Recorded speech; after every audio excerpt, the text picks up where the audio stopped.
اعوذ بالله من الشیطان الرجیم بسم الله الرحمن الرحیم. قابل قدر سامعین و ناظرین، یو شاید تشیع مذهب کې زیات اهمیت دی ہوتا او انتهایی تاکید ور باندې شوی دی احترام حواله سره دی هغه لمن حواله سره هغه زری سره خدای ته رسیدل هغه د خدای کور مسجد دی.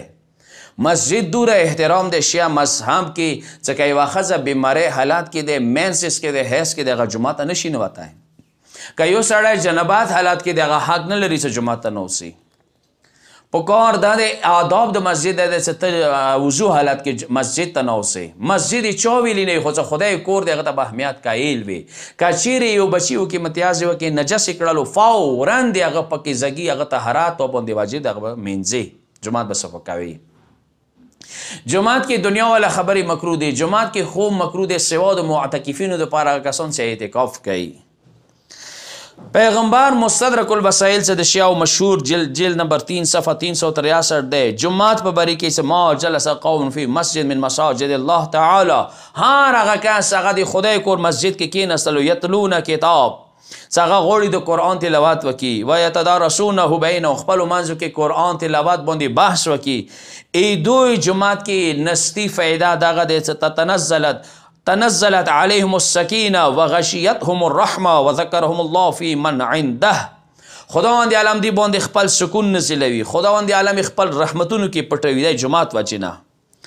بیا روایات ته پیغمبرنا مستدرک الوسائل کې من كانت المساجد بيته ضمن الله له بالروح والراحه والجواز على الصراط.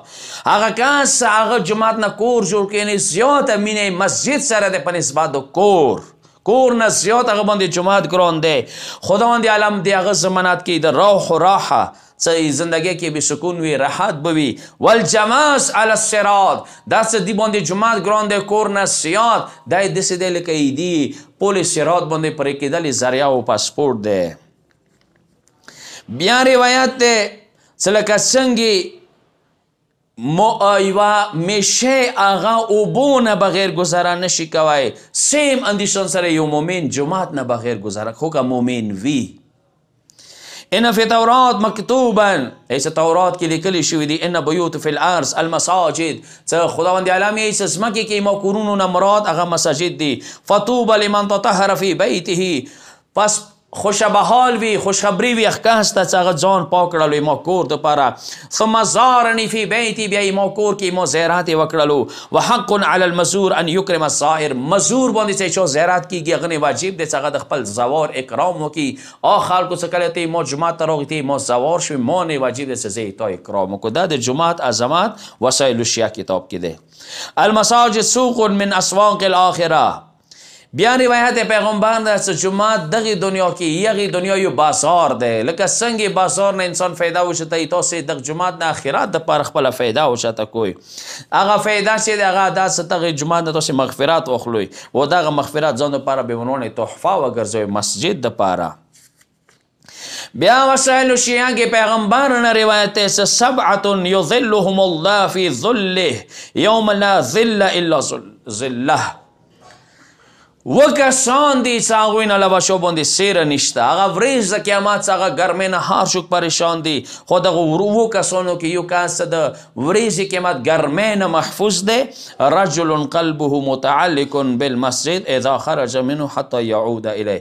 یو هغه کس چې هغه زړه مسجد پسې ټچ دی حتی که جماعت نه راوځي هم زړه یې انداوي چې کله به زه دوباره جماعت ته ځم. نه هغه کس هغه هېڅ به شکر دی چې جماعت نه ووتلم کوشش دا وی چې زر ورسیږم جماعت ته.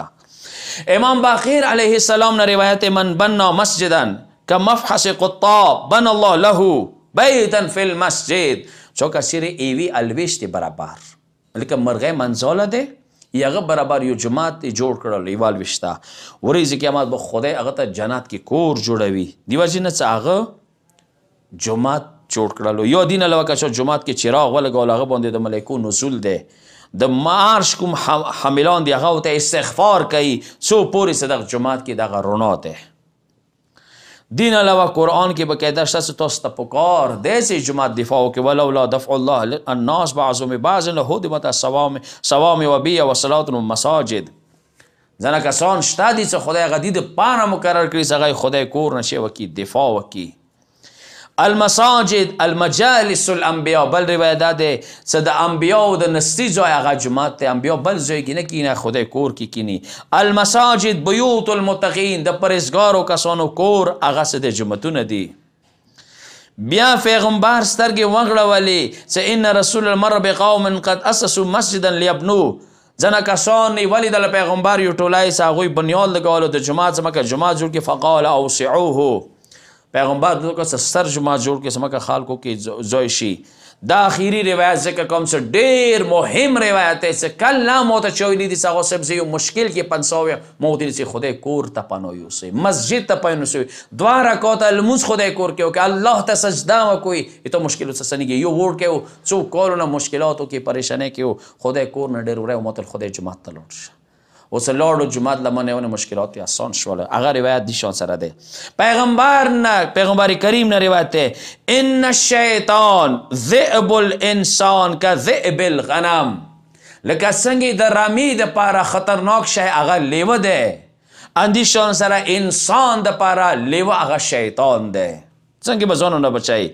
یاخذ الشاذ والقاصیه والناحیه فاياكم والشیطان وعليكم بالجماعه والعامه والمسجد، لکه څنګه یو لیوه دغه انتظار کې دی چې رمې نه کشي یوه میږه بیله شي، هغه لیوه حمله ورباندې کوي. اندې شان سره که چیرې ته هم سیر ته لاړلې، وریا شولې، تنها شولې، جماعت نه بیل شوې، خدای کور نه شیطان باندې تو باندې حمله کوي. پیغمبري څه تاسې نه واجب دی چې جماعت سره همرنګ شوي، عمومیت سره همرنګ شوي. والمسجد، خدای کور ته لاړ شوي، خدای کور ته تګ حقیقت کې شیطان د بچاو ذریعه د پروردگار نه دعا ده چې خدای کور مسجد زنده کوالی ستلی و هغه کې جماعت، هغه کې المونځ، هغه صفای، هغه طهارت خدای مو ټول ته نصیب کړي. واخر دعوانا الحمدلله رب العالمین.